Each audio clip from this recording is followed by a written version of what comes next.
Nah, untuk metode pengumpulan data ini sebenarnya kurang lebih mirip ya dengan di statistik ya.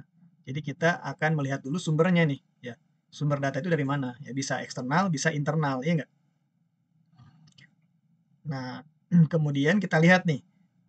Metode pertama adalah metode survei ya. Jadi survei itu biasanya data dikumpulkan secara langsung dari sumber datanya, yaitu dalam hal ini responden. Ya, kalau responden itu misalnya pelanggan ya, berarti dia kan eksternal ya sumbernya, dari eksternal. Tapi kalau respondennya adalah karyawan di dalam perusahaan ya, ya dia berarti kan internal kan gitu. Nah, metode survei ini biasanya digunakan dalam riset pemasaran misalnya ya, atau penelitian tentang apa fenomena sosial gitu ya. Seperti misalnya kayak yang sedang sekarang rame ya tentang misalnya preferensi terhadap eh, calon-calon di dalam pilkada gitu ya misalnya gitu ya. Nah, itu masuk dalam kategori sosial ya. Nah, biasanya gitu ya survei itu kayak survei elektabilitas ya enggak? Ya kan? Nah, itu kan pengumpulan data langsung dari responden. Sampelnya diambil berapa banyak kan gitu ya. Nah, ini bisa dengan metodenya bisa tekniknya bisa dengan wawancara, ya bisa dengan kuesioner kan dan sebagainya. Nah, kemudian metode yang kedua adalah metode sensor ya. Jadi data dikumpulkan ya dari perangkat nih ya yang mengukur berbagai parameter yang ada di lingkungan ya, seperti suhu, kelembaban atau lokasi. Nah, ini biasanya ini menggunakan sistem yang namanya IoT ya, Internet of Things. Nah, jadi kalau teman-teman mungkin sudah pernah belajar ya tentang IoT ya, sistem IoT. Jadi di dalam sistem IoT itu ya biasanya ada perangkat ya, perangkat sensor ya yang menangkap data ya. Kemudian ada apa namanya? Ada sistem informasinya di dalamnya ya yang menyimpan data gitu yang biasanya untuk storage ya, untuk menyimpan data dulu baru kemudian eh, bisa juga nanti ada juga perangkat aktuator ya. Aktuator itu adalah untuk apa namanya? Bagaimana nanti setelah diolah ya data itu kemudian menghasilkan output ya. Jadi kalau sensor itu input ya input berarti kan data nih yang ditangkap. Nah, nanti ada sistem informasi ya atau misalnya mekanisme ya yang ada di dalam IoT itu ya yang menghasilkan output. Nah, output itu nanti dalam bentuk biasanya di apa diwujudkannya oleh si aktuator misalnya gitu ya. Nah, sensor ini ya dia akan mengumpulkan data. Nah, datanya itu biasanya real time ya. Misalnya parameter lingkungan seperti suhu ya, suhu suhu Kota Bandung hari ini misalnya ada sensor suhu ya di beberapa titik misalnya di Kota Bandung gitu ya. Nah, dia akan mengumpulkan data suhu ya, bisa per detik, per menit, per jam ya, tergantung settingannya. Nah, bisa sepanjang hari gitu ya.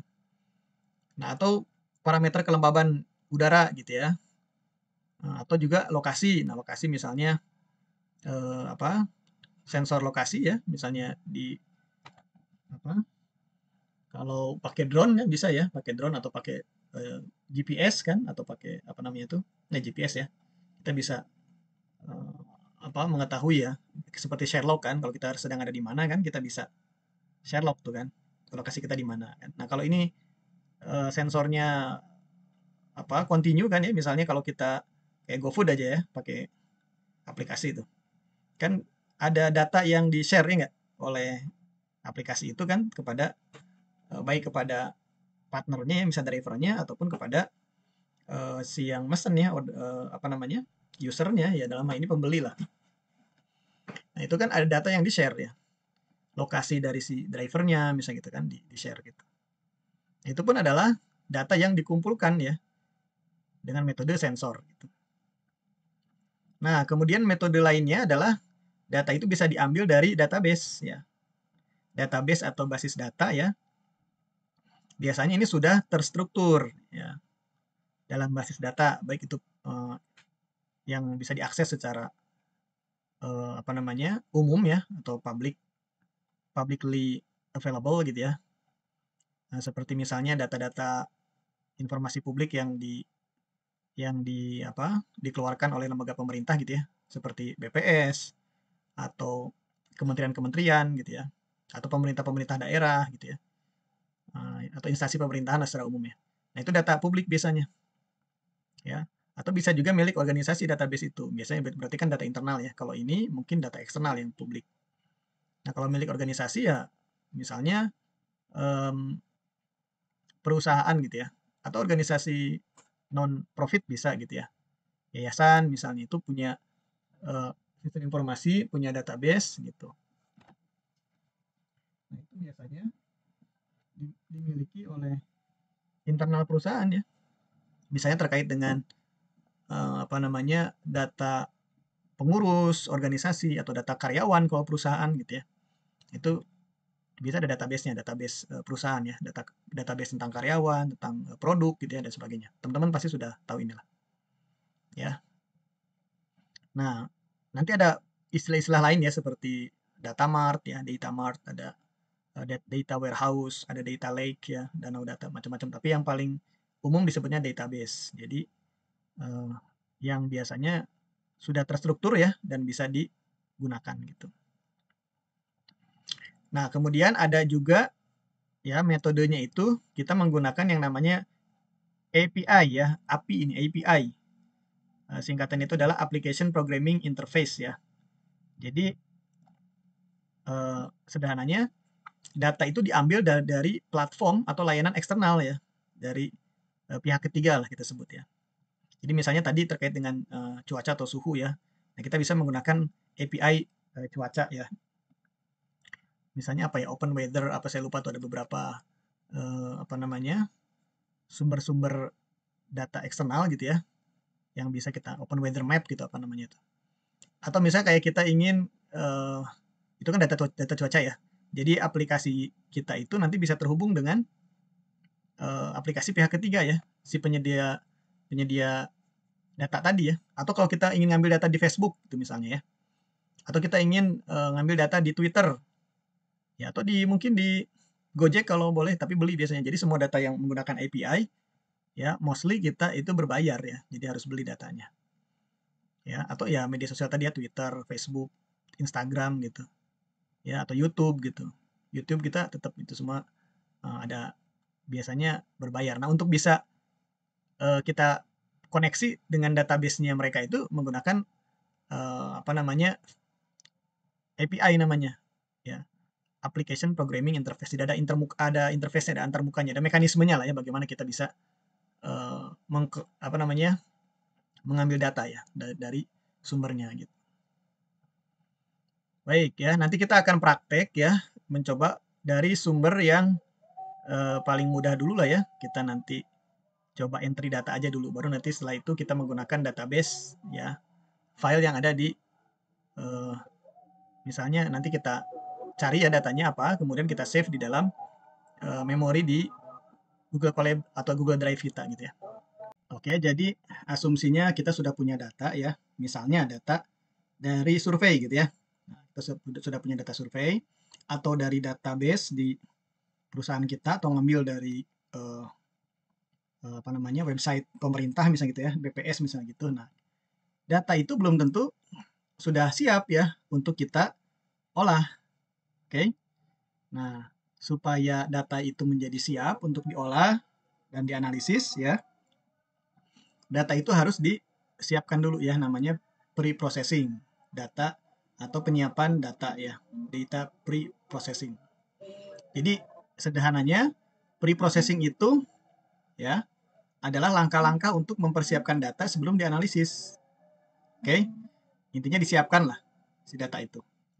Nah, tekniknya apa saja ya? Di sini kita akan nanti pelajari sekaligus praktekan ya. Yang pertama adalah teknik cleansing namanya atau pembersihan data ya. Jadi cleansing atau pembersihan data ini tujuannya adalah untuk menghilangkan data yang tidak lengkap ya. Tidak lengkap itu misalnya gimana? Ya, misalnya ada variabel ya yang nilainya nggak ada gitu ya, nggak ada nilainya gitu ya. Oke, atau baris yang tidak lengkap atau kolom yang tidak lengkap gitu ya. Kalau dia dalam bentuk tabel ya, ada baris dan kolom. Atau misalnya kalau masih dalam bentuk apa namanya, array lah ya, array ya, himpunan gitu. Itu misalnya ada nilai yang tidak ada gitu ya. Nah, itu pengertian dari tidak lengkap. Atau bisa juga yang disebut dengan pembersihan itu ya, kita ingin menghilangkan data yang berulang atau duplikasi ya, duplikasi data atau duplikat ya. Jadi misalnya data yang sama ya, nama dalam satu tabel itu ada beberapa data yang berulang gitu ya. Nah, itu harus dibersihkan ya kan, karena nanti akan mengganggu analisis ya gitu.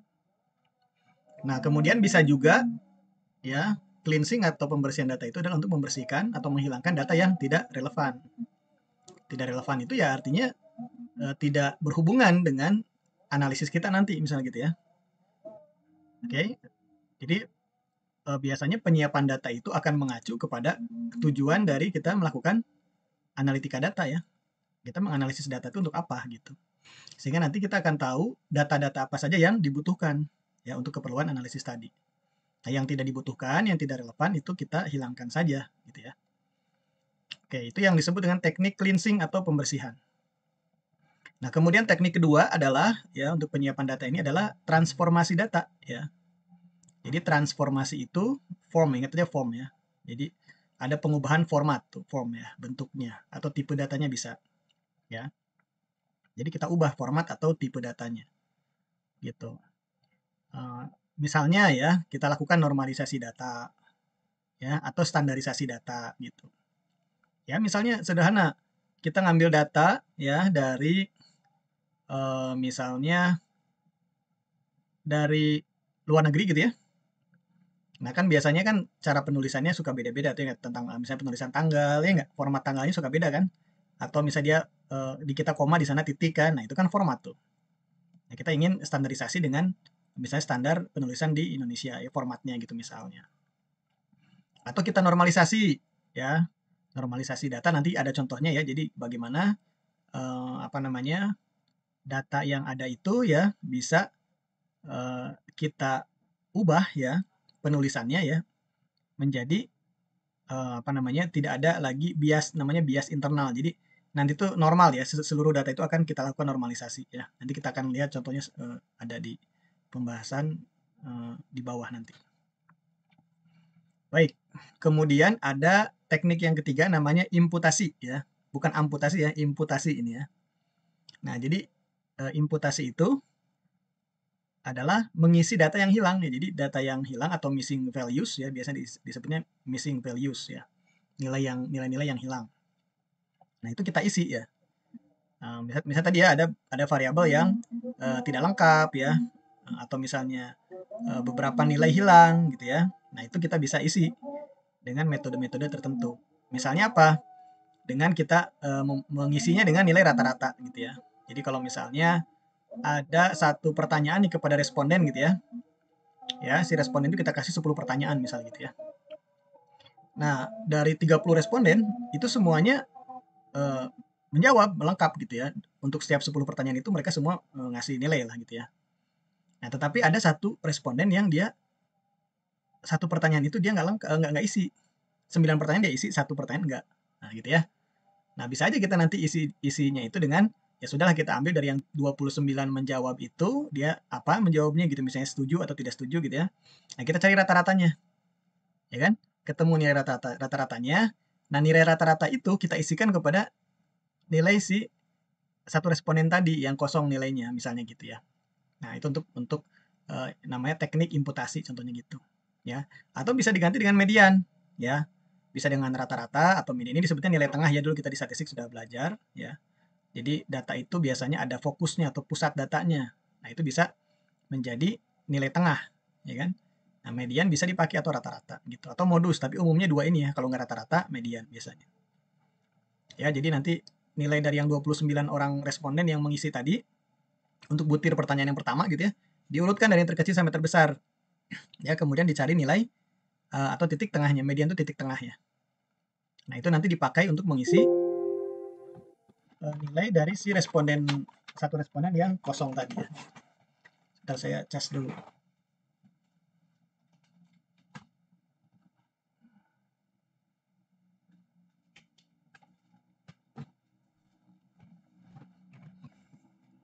Oke ya, jadi menunya nggak banyak ya teman-teman ya malam ini. Yang penting kita nanti bisa paham dan bisa praktekkan. Oke. Oke ya, sekarang kita coba teman-teman ya untuk data collection and pre-processing gitu ya. Baik. Nah ini ada beberapa langkah yang teman-teman akan ikuti ya. Nah ini pertama ya, sebelum kita mulai dengan menggunakan Python di Google Colab ya. Ini kita biasakan nih, kalau analitika data biasanya kita menggunakan beberapa pustaka atau library yang umum ya. Nah, sekarang untuk keperluan data yang ada di sini kita menggunakan dua library, namanya library Pandas ya, Pandas dan NumPy, ini kan. Nah, kita import dulu ya, diimport dulu, dipanggil gitu ya. Library atau modul lah. Jadi pustaka itu atau library itu bisa juga dianggap sebagai modul ya. Modul.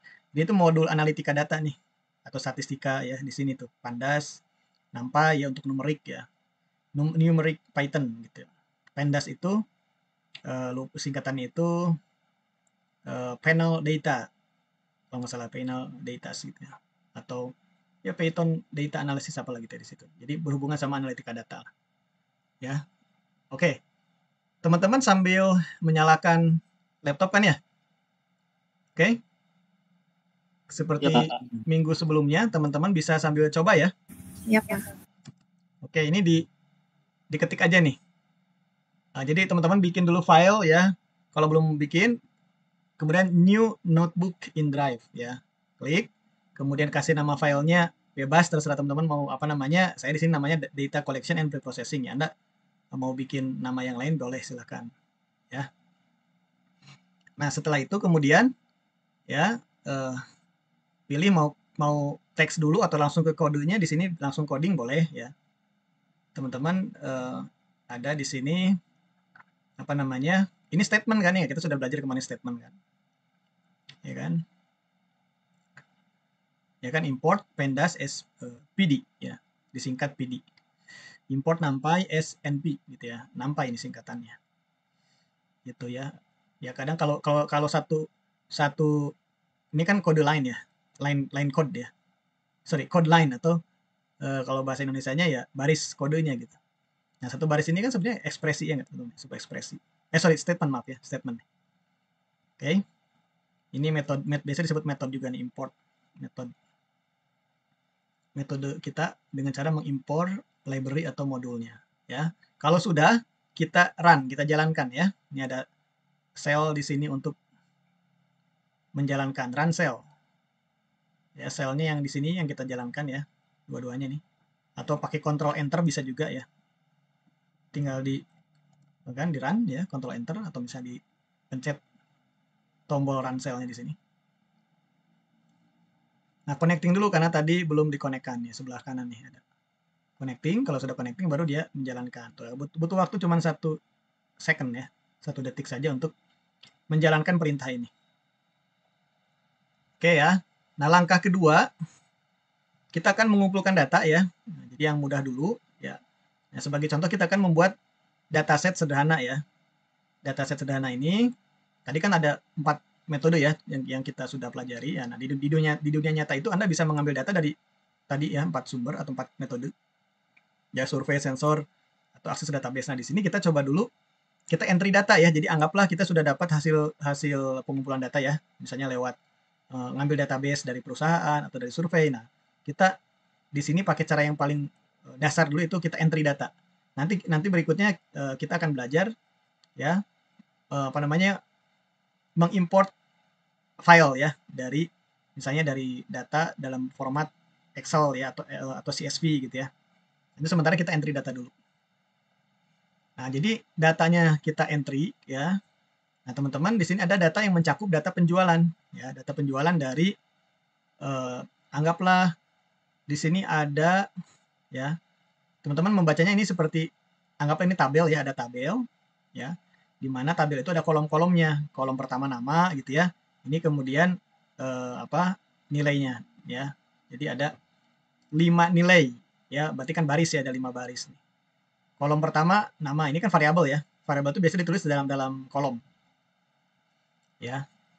Nama, ini jangan lupa kurung kurawal dulu. Jadi data sama dengan kurung kurawal, buka ya. Kemudian teman-teman enter, spasi ini kalau mau konsisten, indentasi kemarin kan 4 tuh ya. 4 spasinya.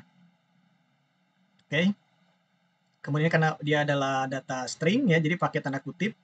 Masih ingat kemarin ya, ada tipe data string atau teks ya, jadi pakai tanda kutip.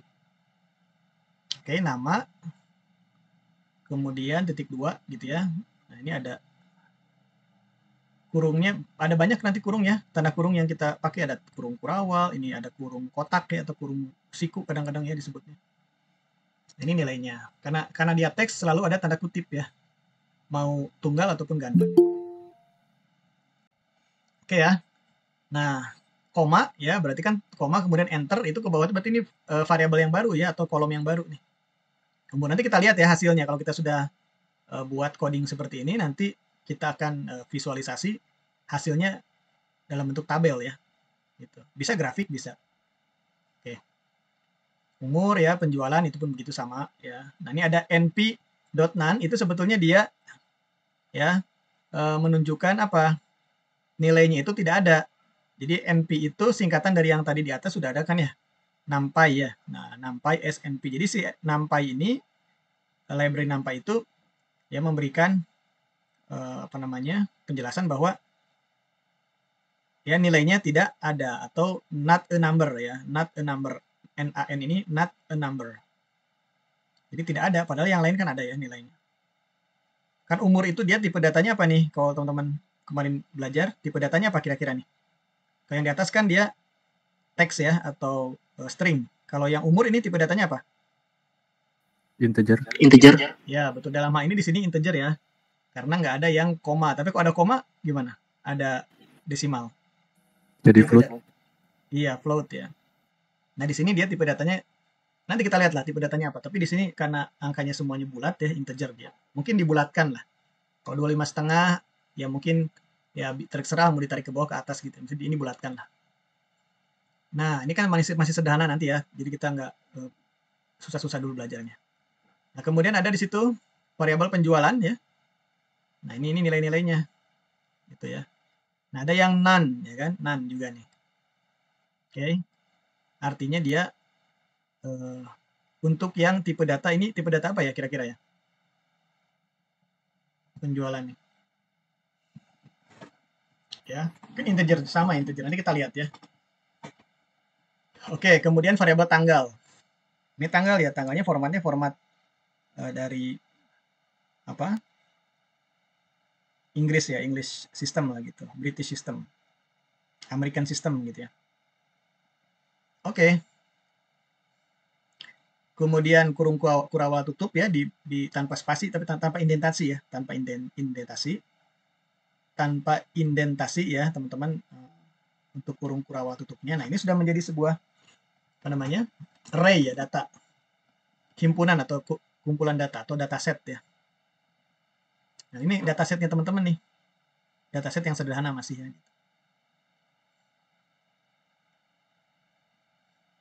Apa-apa ya sambil latihan ngetik ya. Oke. Sudah? Sudah dibuat?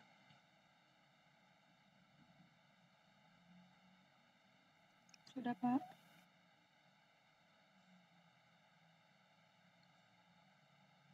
Nah, ini harusnya saya pisah nih. Ini saya pisah dulu. Dan ini kodenya saya pisah aja biar enggak.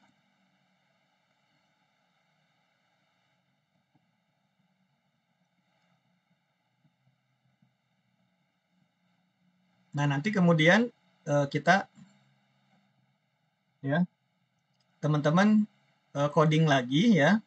Kita membuat atau mendeklarasikan atau mendefinisikan data frame nih di F ya.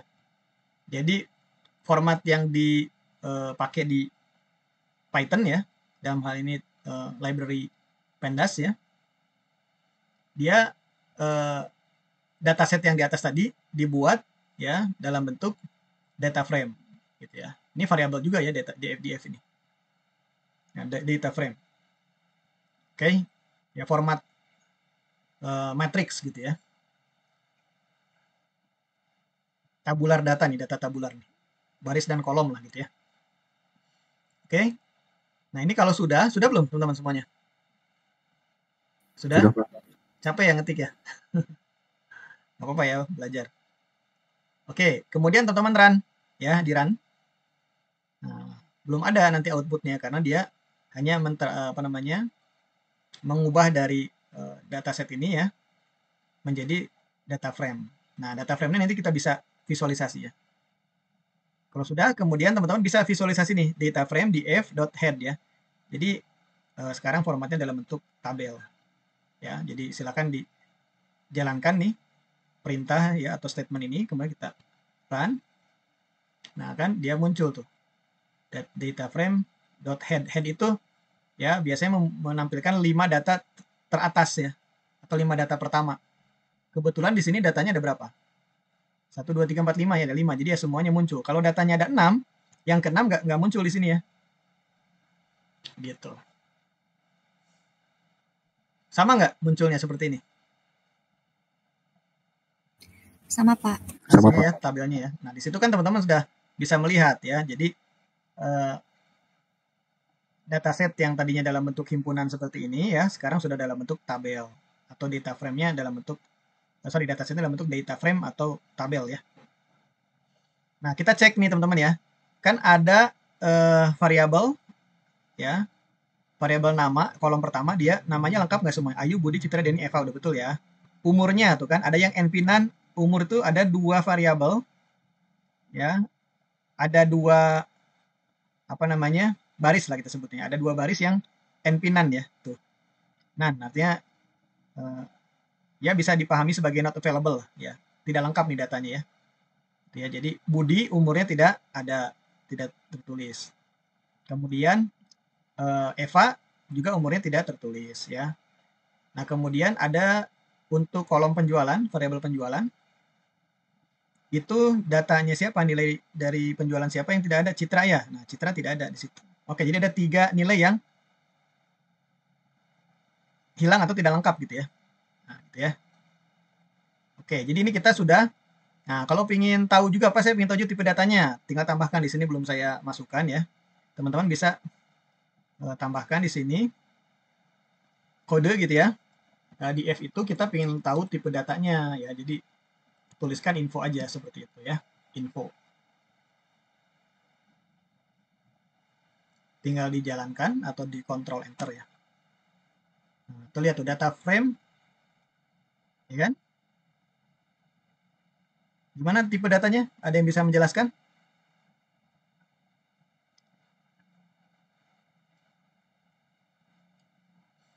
Jadi kolom ini kan variabel tadi ya.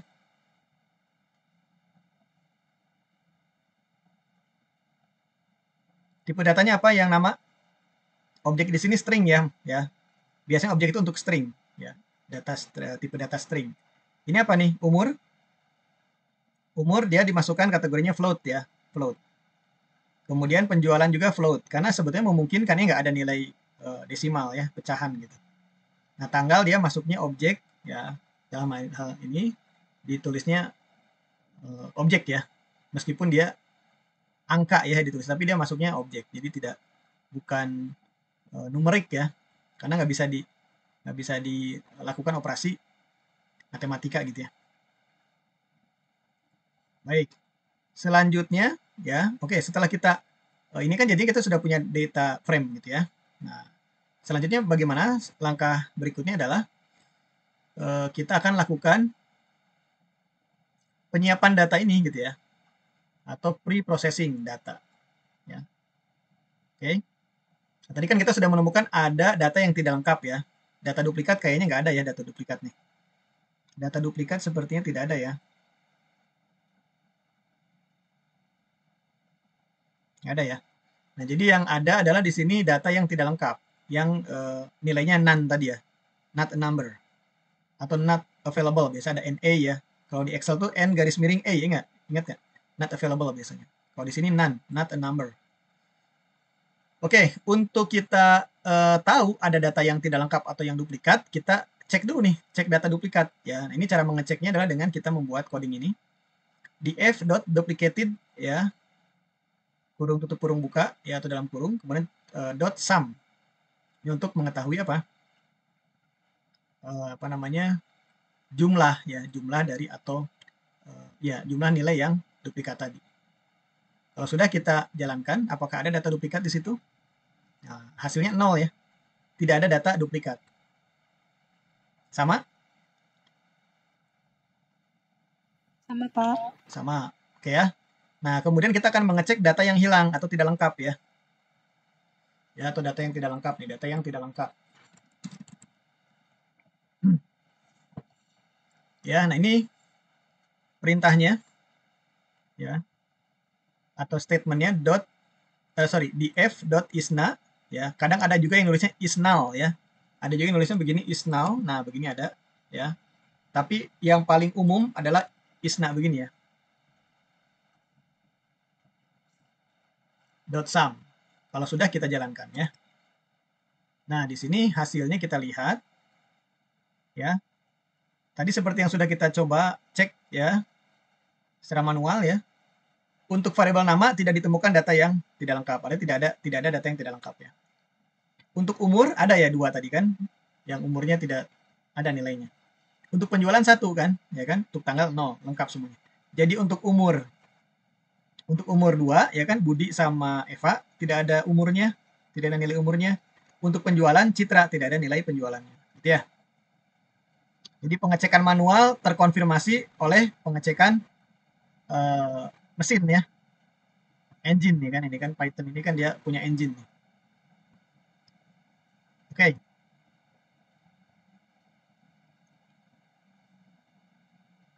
Ya. Nah, ada beberapa cara ya, kalau misalnya datanya banyak, atau teman-teman lihat kayaknya nggak perlu nih, kita hilangkan aja yang datanya nggak lengkap. Ya, datanya dihilangkan boleh ya. Pakai yang ini nih, di drop. Kalau ada yang nanya ya. Tapi kalau misalnya saya ingin diisi aja, tadi kan ada imputasi, ada teknik imputasi gitu kan. Nah, udah kita isi aja nanti ya. Ya, jadi kita ke imputasi dulu, teknik imputasi ya. Nah, kita akan mengisi tekniknya tadi kan sudah dibahas ya. Kita bisa mengisi nilai yang tidak lengkap tadi atau yang kosong ya dengan teknik di sini tadi sudah dibahas ya. Misalnya dengan metode nih atau teknik rata-rata atau median ya. Tadi sudah saya singgung. Oke.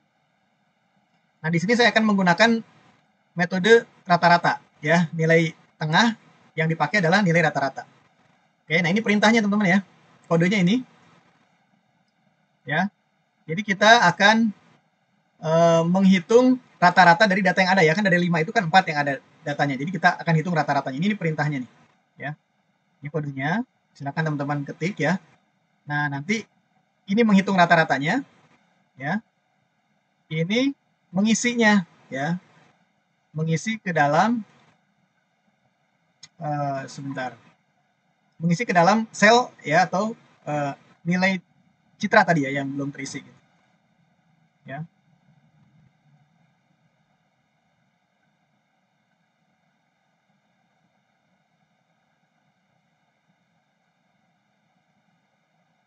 Ini kalau untuk median, maaf nih, ada 2 cara dengan rata-rata dan dengan median. Nah, kita akan menggunakan yang rata-rata saja ya.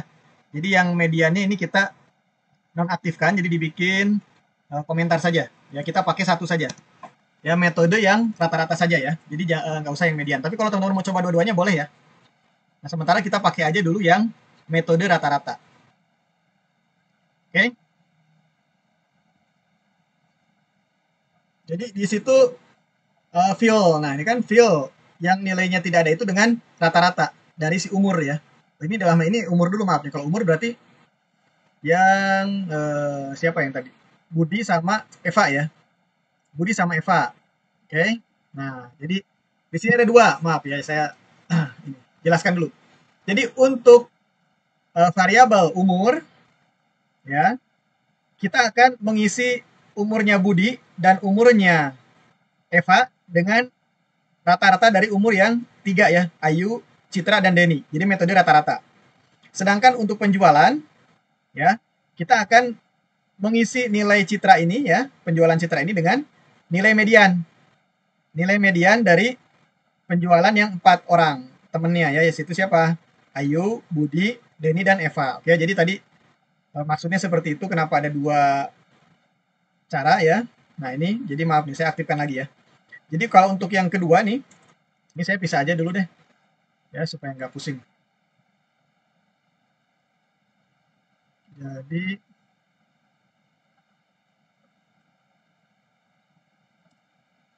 ini saya buat terpisah saja ya kodenya.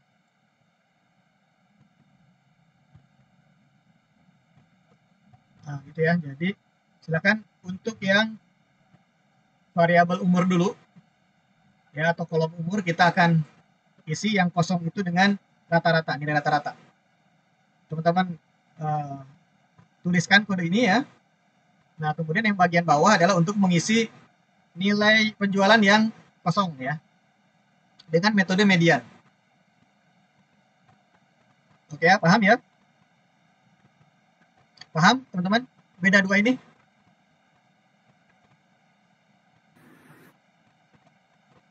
Paham ya?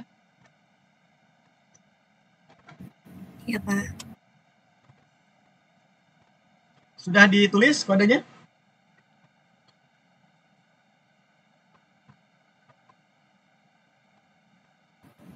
Sudah, Pak. Oke ya, yang ngetiknya cepat ini adalah sebuah keunggulan ya. Kalau teman-teman ngetiknya cepat, maka ngoding itu menjadi lebih efisien ya. Oke, kalau sudah, tuliskan lagi kode df.head ya. Kita akan melihat hasilnya. Jadi yang pertama kita jalankan dulu nih.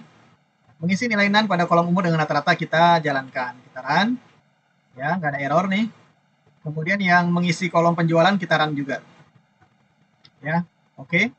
Nah, kalau sudah aman, tidak ada error, kita visualisasikan. Nah, kita lihat nih hasilnya ya, teman-teman ya. Sekarang yang tadi nilai yang hilang sudah terisi nggak? Terisi, Pak. Sudah ya. Untuk umur ya, tadi Budi kan nggak ada umurnya. Nah, sekarang lihat tuh, karena dia pakai rata-rata jadinya ada jadi float, makanya tipe data yang digunakan di sini kan float ya, makanya ada komanya tuh. Budi 25,66 ya, 67 lah kalau diambil 2 angka di belakang koma ya. Sama umurnya dengan Eva karena dua-duanya pakai rata-rata. Gitu ya. Jadi ya tergantung lah teman-teman mau buang datanya boleh atau mau dilengkapi dengan tadi metode tadi ya. Nah, untuk penjualan lihat nih, penjualan yang tidak ada kan tadi citra ya. Citra kemudian diisi dengan nilai apa nih? Yang 1150? Median. Mediannya ya. Nilai tengah dari data yang sudah diurutkan dari yang Ayu paling kecil 1000, kemudian 1100, Denny 1200, Budi 1300, Eva. Nah, nilai mediannya itu adalah 1150 gitu ya. Nah, sekarang jadi sudah lengkap ya tabel datanya. Ya, sudah lengkap nih. Oke. Jadi tidak ada lagi yang namanya data tidak lengkap atau data yang hilang. Oke. Nah, Anda bisa tambahkan di situ ya. Ini sebetulnya bagian dari apa namanya? Transformasi sebetulnya ini ya, karena kita menambahkan kolom. Jadi ini saya pindahkan aja ke bagian bawah.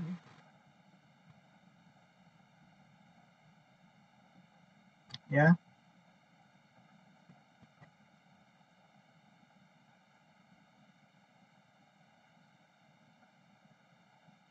Oke. Ya, jadi kita bisa menambahkan kolom di sini ya. Jadi mengubah tipe data kolom ya. Kemudian bisa juga di sini saya tambahkan menambahkan kolom atau variabel ya, menambahkan kolom atau variabel. Kemudian mengubah tipe data gitu ya. Baik, nah kita lakukan dulu menambahkan kolom persentase penjualan. Jadi kita ingin tahu ya dari tabel data ini kan ada 4 kolom, nama, umur, penjualan, tanggal. Kita akan coba lihat persentase penjualan untuk masing-masing, anggap ini sales gitu ya, tenaga penjualan gitu ya. Kita ingin lihat persentasenya, gitu ya. Nah kita tambahkan dulu teman-teman ya. kita kan menghitung dulu total ya nggak? Total penjualan. Kan ini logika matematikanya dapat aja dulu ya. Jadi bayangannya kalau di Excel teman-teman bikin dulu total penjualan di bawah ya nggak? Total penjualan di bawah, sumnya jumlahnya, sumnya berapa. Kemudian bikin tabel baru, persentase penjualan, 1000 dibagi total itu kan gitu ya. 1200 dibagi total tadi. Nanti dapatlah persentasenya gitu ya. Nah ini ya teman-teman buat apa statementnya seperti ini. Menghitung total penjualan dulu ya. Ini kodenya total penjualan sama dengan DF. Nah ini ya biasanya kalau di dalam hampir di semua bahasa sih ya. Kalau teman-teman mau variabel itu dibikin spasi, biasanya ada underscore dulu atau digabung saja kemudian huruf kapital untuk masing-masing kata gitu ya. Suku katanya diawali dengan kapital. Oke ya. Silakan dituliskan perintahnya ya. Kode-kodenya ini dituliskan, menghitung total penjualan dulu, kemudian menambahkan kolom persentase penjualan yang ini nih, bagian yang kedua.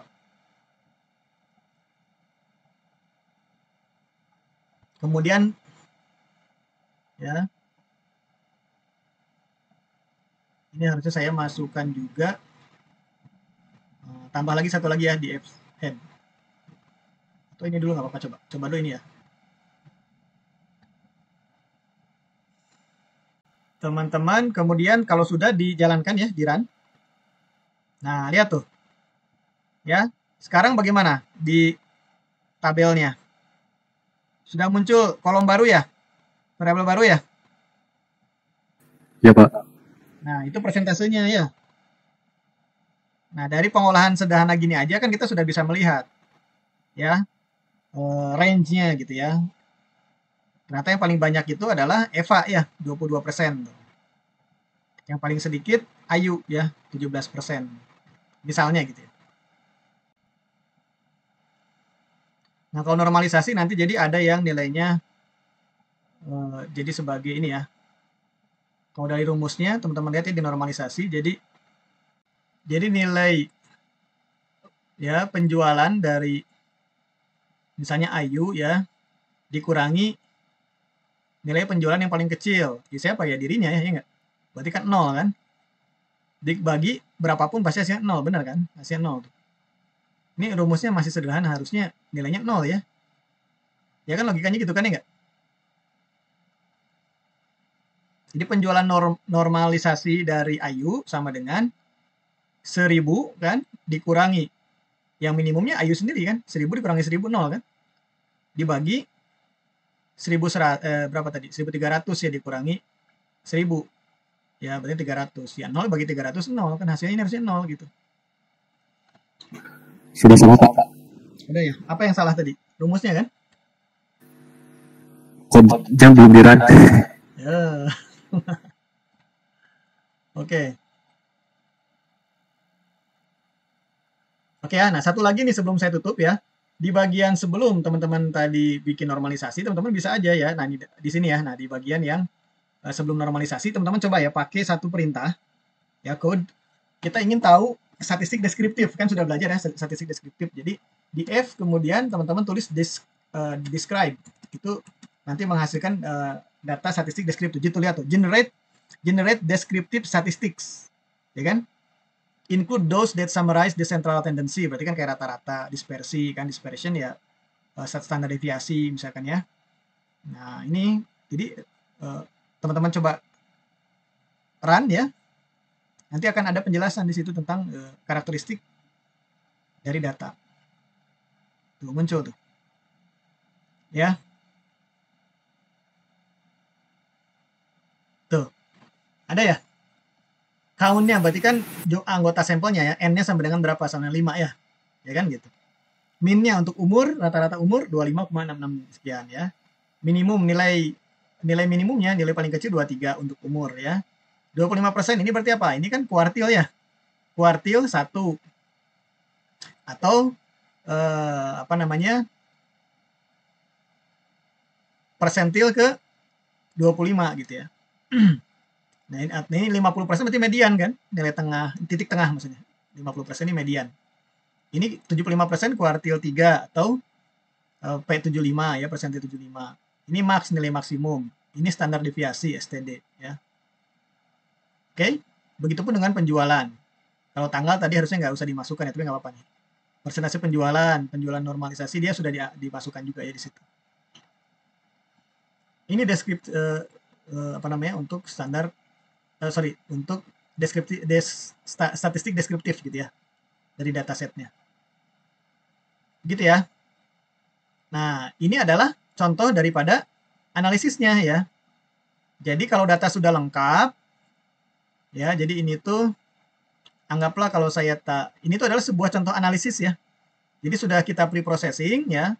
Nah, kita proses, kita ingin tahu statistik deskriptifnya gitu ya. Nah, sekarang udah bisa dilakukan ya. Contohnya gitu. Jadi kalau sudah siap datanya, maka kita bisa memproses data itu ya. Di antaranya adalah melakukan analisis deskriptif gitu ya di sini. Jadi sudah siap untuk dianalisis. Nah, contohnya kita lakukan analisis deskriptif di sini ya. Begitu.